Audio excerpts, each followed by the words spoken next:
Professor के तौर पर पढ़ाया और हज़ारों से ज़्यादा मेरे वहाँ पर स्टूडेंट्स हैं। मेरी वो नौकरी थी जो शायद ही कोई पाकिस्तानी ड्रीम कर सके, स्पेशली मेरी तरह का पाकिस्तानी। ये मेरे रिश्तेदार खड़े हैं, बहुत सारे गांव से आए हुए हैं, जो हमारे अभी भी वहाँ टाट स्कूल ही हैं। जब मैं पढ़ा था तो चार दीवारी भी नहीं थी स्कूल की, और एक कमरा होता था मेरे प्राइमरी स्कूल में जिसमें से मैं पढ़ा था।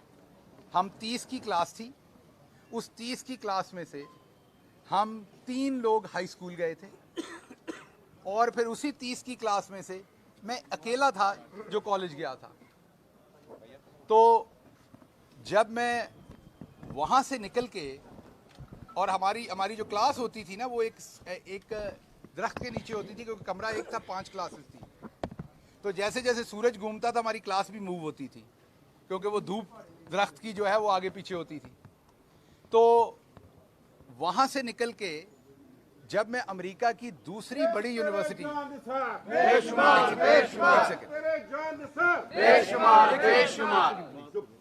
जब मैं वहाँ से निकल के अमेरिका की दूसरी बड़ी यूनिवर्सिटी, और सिर्फ साइज में बड़ी नहीं, जो जानते हैं उस यूनिवर्सिटी को उनको पता है कि इंजीनियरिंग और आईटी में वो दुनिया की टॉप की यूनिवर्सिटी है।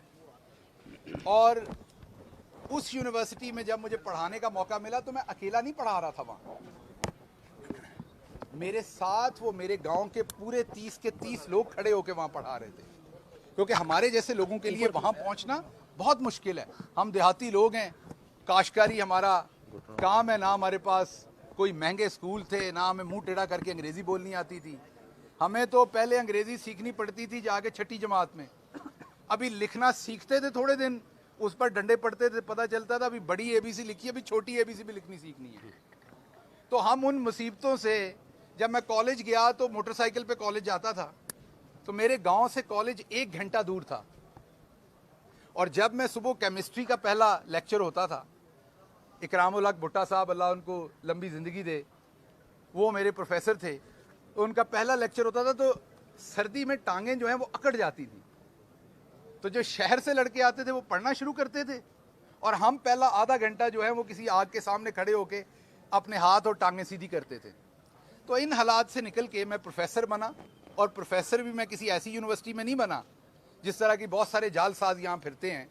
मैंने आपको बताया कि अमेरिका की दूसरी बड़ी यूनिवर्सिटी में मैं प्रोफेसर बना, और मेरे लिए, मेरे वो जो 7 गाँव हैं उन सब के लिए वो फ़ख्र की बात थी। उसके बाद जितनी यहाँ पर करप्शन करके ये लोग पैसा कमाते हैं, मैं दोबारा रिपीट कर रहा हूँ, जितने आम MNAs, आम MPAs, उनका ड्रीम होता है, ये अभी वोट बिके थे, लोटे हुए थे, जितने पैसे लेके ये लोटे हुए थे ना, वो मैं 3-4 महीने में मुझे यूनिवर्सिटी उतने पैसे देती थी, साल की बात नहीं कर रहा।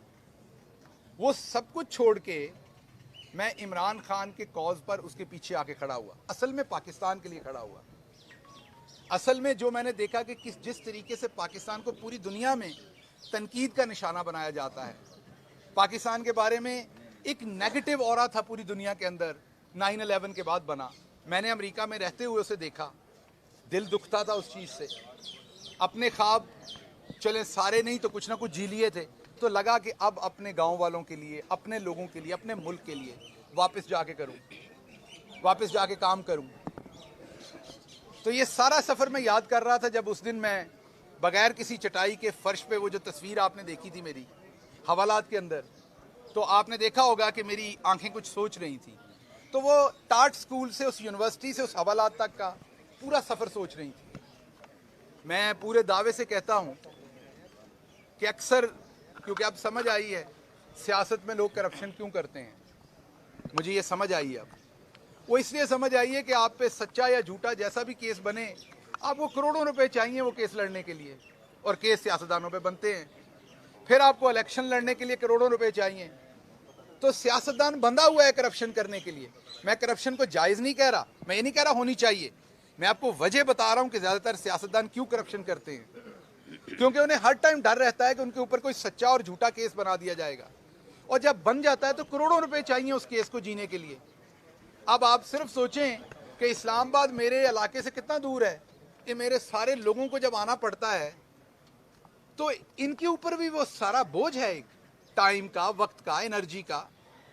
तो इसलिए सियासतदान जो हैं वो इस राह पे चलते हैं, जब तक हम एक अच्छा कानूनी निज़ाम नहीं लाएंगे जहां पर लोगों को ये यकीन होगा कि उन पे झूठे मुकदमात नहीं बनेंगे और सियासत में से पैसे को अलग नहीं करेंगे, तो शायद ये करप्शन अनफॉर्चुनेटली होती रहेगी।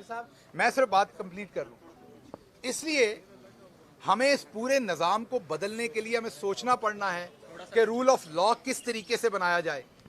रूल ऑफ लॉ के बगैर मुल्क आगे नहीं चल सकेगा। ये बार बार ऐसे ही होता रहेगा। हम अपोजिशन में हैं, बैठ जाओ थोड़ी, हम अपोजिशन में हैं, घुटनों के बार बैठ जाओ, तो हमारे ऊपर केसेस, कोई और अपोजिशन में है तो उस पर केसेस, हम हुकूमत में आए तो कोई और चीज। तो इसलिए मैं आप सबके सामने सिर्फ ये रखना चाहता हूं कि जिस पर्पस के लिए आया था इंशाल्लाह कोशिश पूरी होगी कि पाकिस्तान में इंसाफ का निज़ाम हो। आप सबकी सपोर्ट उसमें चाहिए। और जो कुछ पिछले चंद दिन से ये इम्पोर्टेड हुकूमत कर रही है, जिस तरीके से मरियम साहबा बाहर गई हैं, वही जो कहती थी मुझे पासपोर्ट ट्रे में रख के भी मिलेगा तो मैं नहीं जाऊंगी, जैसे ही अदालत से उन्हें पासपोर्ट मिला अगली फ्लाइट पे बैठ के वो फौरन बाहर चली गई हैं। अब वहाँ बैठ के सौदेबाजी होगी, डीप फेक वीडियोज़ इशू होंगी, वहाँ बैठ के औरत कार्ड खेला जाएगा, यहूदी कार्ड खेला जाएगा, वहाँ बैठ के कादियानी कार्ड खेला जाएगा। जब तक ये सब कुछ बंद नहीं होगा, सही एहतसाब नहीं होगा। हमारे यहाँ क्या है माजरत, जिसने करप्शन की है उस पर मुकदमे बनते हैं, जिसने नहीं की, हमारे जैसे लोग खड़े हैं ना, बताएं 4 साल हुकूमत में रहें, कोई एक पैसे की करप्शन की है? कोई एक ऐसी चीज़ आपको मिल जाए कहीं से तो बिल्कुल सामने लाइए। हमारे जैसे लोगों पर और तरह के केस बन जाते हैं, उनके ऊपर करप्शन के बन जाते हैं। एंड ऑफ द डे एक आम शहरी को सारे एक ही जैसे लगते हैं। मैं भी मुजरिम बन के खड़ा हूँ यहाँ, जिन्होंने अरबों रुपए लूटे वो भी मुजरिम बन के इन्हीं अदालतों में आते हैं, उनके भी पीछे ऐसे ही नारे लगते हैं, वो भी विक्ट्री साइन बनाते हैं। मेरे जैसे के पीछे भी ऐसे ही साइन नारे लगते हैं, हम भी विक्ट्री। तो आम घर में बैठा बंदा सोचता है, सही दिलों लग रहे नारे तोड़े। एक सेकंड मेरी जान, लोगों को लगता है कि ये सारे ऐसे ही हैं, सारे पे मुकदमे बंद है, ये सारे करप्ट हैं। तो जब तक हम वाकई असल मुकदमात नहीं बनाएंगे, जब तक वाकई कानून की असल अमलदारी नहीं होगी, इस मुल्क ने आगे नहीं बढ़ना। और इसमें मुल्क अब अंगड़ाई ले चुका है। सोशल मीडिया में जो सहाफ़ियों का किरदार है, पहले यहाँ 5 कैमरे होते थे, अब इस मोबाइल फ़ोन की वजह से यहाँ बहुत सारे और सहाफ़ी हैं जिनकी आवाज़ पहुँच रही है। तो जब तक ये नहीं होगा हम आगे नहीं बढ़ेंगे। और मेरी कोशिश है कि मैं अपनी औकात, अपनी वसातत के मुताबिक जो मेरे ज़ुम्मे था, मैं इस मुल्क के साथ वफा भी करूँ, इस मुल्क के इदारों के साथ, इस मुल्क के इंसाफ के साथ भी वफा करूँ, और इस मुल्क का जो आम मिडिल क्लास का आदमी है मेरी तरह का, जिसके बड़े ख्वाब हैं, उनके साथ वफा करूँ कि उनके बच्चे भी कहीं पहुँच सकें और उनके आगे इस तरीके की गैर कानूनी चीज़ें ना आएँ। जी गेल साहब, आपके कमरे से जो सैटेलाइट फ़ोन बरामद हुआ वो किससे राब्ते के लिए था, और आपको पता है कि इस तरह का फ़ोन रखना कानूनन जुर्म है? देखिए, ये मामला सब जुडिस है, मैं आपको बता चुका हूँ, लेकिन क्योंकि आप ये सहाफ़ी हैं तो आपको ये पता होगा कि पेशावर में दर्जनों के साथ ऐसे सहाफ़ी हैं जिनके पास ये फ़ोन है। एक आपको भी ले लेना चाहिए। वो इसलिए ले लेना चाहिए कि जब सुन लीजिए, जब आप किसी रिमोट एरिया में जाके काम करेंगे, सर्विस नहीं होगी तो आप वो कर सकते हैं। उनका शायद पाकिस्तान के अंदर दफ्तर भी है और वो यहाँ से आपको फ़ोन देते हैं। तो अगर ये फ़ोन ये बेचा गया बहुत जगह पे कि ये फ़ोन गैर कानूनी है, पता नहीं इसमें क्या है, तो ये बहुत सारे सहाफ़ियों के पास है, ये आपको पता होना चाहिए। इसका पर्पस सिर्फ इतना है कि जहाँ पर सर्विस नहीं है वहाँ से अगर आपने फ़ोन इस्तेमाल करना है तो करें। इसलिए आप अगर ऐसे रिमोट एरिया में सहाफ़ती फ़राइज़ अंजाम दे रहे हैं तो आप भी करें। और हमारे तो गांव जो इलाके हैं उनमें बहुत सारी जगहों पे सिग्नल नहीं है, तो इसलिए हो सकता है हमारे गांव में भी लोगों के पास हों, मुझे पता नहीं किस किस के पास होंगे। तो इसलिए आप, क्योंकि जारी बात है आप जान के नहीं ये सवाल कर रहे होंगे, आपको नहीं पता होगा इसलिए आपने ये सवाल किया होगा, तो इसलिए आपके देखने वालों के लिए मैं बता दूं कि मामला सब जुडिस है, उसके अंदर क्या था क्या नहीं था वो सब अदालत के सामने आ जाएगा। लेकिन उस फ़ोन की जो आपने बात की मैं उसके जवाब। गिल साहब ये बता दें कि जो टाइम आपने जेल के अंदर गुजारा, आप वफाक में भी आपकी हुकूमत रही, पंजाब में अब दोबारा आपकी हुकूमत है, केपी में भी आपकी हुकूमत है, क्या आप नहीं समझते कि जेल इस्लाहात और पुलिस में इस्लाहात लाने की अशद ज़रूरत है? आपके ऊपर जो बीती होगी वो आप बेहतर जानते हैं। देखिए, आपकी बात बिल्कुल ठीक है। बुनियादी तौर पर हमारे तो सारी चीज़ों का मसला ये कि आप जब ये कवानीन उठा के देखते हैं, जितने भी हैं, मैं वकील नहीं हूँ, ये जितने भी कवानीन दफ़ात हैं सब कुछ हैं, तो ग़ुलामी के दौर की थी। वही दफ़ात हम पे लग रही हैं जो अंग्रेज़ उस ज़माने में वो तमाम की तमाम फ्रीडम फाइटर्स जो हमारे आबाओ अजदाद थे जो लड़ रहे थे उनके ऊपर लगती थी, जो वही दफात अब हमारे अंदर पाकिस्तान के अंदर हम पे लग जाती हैं। तो ये बुनियादी तौर पर कवानीन उस ज़माने के अंग्रेज़ के 1800 कुछ के बनाए हुए हैं, जेल के कवानीन भी वही बनाए हुए हैं। तो मुझे तो जेल के अंदर जाके ये लगा कि वो स्लेवरी का इंस्टीट्यूशन है। अगर जो आम कैदी है वो चल रहा है और जेल का कोई हमला सामने से आ गया तो उनको अहकामात हैं कि वो खड़े नहीं हो सकते, बैठ जाएंगे फ़ौरन। गुलामी की मैंने बदतरीन मिसाल वहाँ देखी है, जो प्रैक्टिस है इंसान की खुदी और उसकी सेल्फ रिस्पेक्ट को डैमेज करने के लिए। एक गरीब कैदी जो है वो बेचारा अगर चल रहा है, मुशक्क़त कर रहा है, मसलन उसको जेल में घास काटने का काम मिला हुआ है या खाना देने का, और वो अपनी जिम्मेदारी सर अंजाम दे रहा है और आगे से कोई जेल का अमला आया है तो उसको अहकामात ये हैं कि वो ज़मीन पे बैठ जाएगा नज़रें नीचे करके। ये आज़ाद मुल्क में तो ऐसा नहीं होता है, तो गुलामों के साथ होता है। तो मुझे जेल के अंदर ये लर्निंग हुई कि ये क्योंकि ग़ुलामी के ज़माने में ये बनाया था अंग्रेज़ ने इस तरह का कानून, और जेलों के मैनुअल वो आज भी उसी तरीके से इम्प्लीमेंटेड हैं जेलों के अंदर। तो बिल्कुल ये काम करना चाहिए। हमारे जो वज़ीर दाखिला हैं पंजाब में और जेल के भी हैं, मैं उनसे गुजारिश करूँगा, मेरे भाई हैं, दोस्त हैं, कि ट्विटर पे ज़रा टाइम थोड़ा कम दें। आप ज़रा थोड़ा सा वक्त जो है वो जेल की इस्लाहात पर दें, जेल के बारे में सोचें। वहाँ पर जो लोग कैद हैं, मसलन अडयाला में बहुत सारे ऐसे लोग हैं जिनको गोलियाँ लगीं, उनका कोई वारिस नहीं है, उनकी टांगें टेढ़ी हो गई हैं, बिल्कुल टेढ़ी हुई हैं टांगें, वो हॉस्पिटल्स के बेड पे हैं, उनकी कोई वहाँ पर अयादत करने वाला नहीं है, बाथरूम लेके जाने वाला नहीं है। उस तरह के लोगों का अगर आप अदालत के सामने मोअज़्ज़ज़ जज साहबान के सामने उनकी तस्वीरें और केस रखेंगे तो वो उनको किसी हॉस्पिटल में बाहर शिफ्ट करेंगे। उधर कोई, मुझे सुनने में आया, मुझे मिलने नहीं दिया गया उनके साथ, 50 से ज़्यादा जहनी मरीज़ लोग हैं, 35 बच्चे हैं जो वहीं पैदा हुए हैं या अपनी माओं के साथ अंदर हैं। तो खुदारा उनके ऊपर तो तरस करें।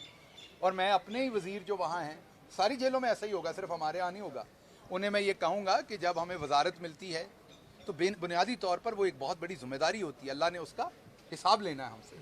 तो इन चीज़ों पे काम करें, औरतें वहाँ हैं उनके लिए काम करें, बच्चों के लिए करें, ज़हनी मजदूरों के लिए काम करें, ये जिनके मैंने बताया जिनकी टांगें टेढ़ी हुई उनके लिए काम करें। थोड़े थोड़े फ़ाइन है जिसकी वजह से लोग अंदर, मुझे जेल में लोग मिलने आते थे, पार्टी के बहुत सारे लोग आते थे। वो आपको पता हमारे यहाँ कल्चर है, जो भी जेल में आता है वो पैसे देता है आपको, या आपको फ्रूट लेके आता है, तो वो जितने भी पैसे देते थे वो मैं उस अकाउंट में जमा करता जाता, और जब मैं आया तो मैंने वो सारे पैसों से वो कैदी छुड़वा दिए जो फ़ाइन के साथ छोड़े जा सकते थे। इसी तरह मैं और भी मुखय्यर हजरात को कहूँगा कि वो ये बहुत बड़ा सदका जारिया होगा जो गरीब आदमी वहाँ पर पड़ा हुआ है जेल में, जिसको कोई सुनने वाला नहीं है। क्योंकि हमारी आखिरी ये सोच है कि जो चला गया जेल में उसके बारे में ना हुकूमतें सोच रही हैं ना कोई और शख्स सोच रहा है। तो आपका ये सवाल बिल्कुल दुरुस्त है, जेल रिफॉर्म्स होने चाहिए, हम नहीं करने, किसी और ने नहीं करने, और हमें सवाए बाकी ऐसे काम करने में जिनमें प्रोमिनेंस मिलती है, इन एरियाज़ पे भी काम करना चाहिए जिसमें असल में गरीब लोगों की आप खिदमत कर सकते हैं और अल्लाह की ज़ात आप पे राज़ी होगी। गिल साहब, आपने कहा था कि फिजिकल असॉल्ट आपको किया गया, क्या आप उनके खिलाफ इंदराज मुकदमा के लिए अदालत से रुजू करेंगे, मेडिकल अपना करवाएंगे? देखिए मेडिकल तो मेरा जेल के अंदर हो चुका था और उसकी रिपोर्ट मौजूद है। बाकी मैंने आपको कहा कि ये क्योंकि सब जुडिस मामला है, मेरे वकला इसके ऊपर डिसाइड करेंगे कि क्या करना है, तो मैं इस पर ज़्यादा बात नहीं करूँगा। बहुत शुक्रिया जी। एक मिनट मेरा भैया,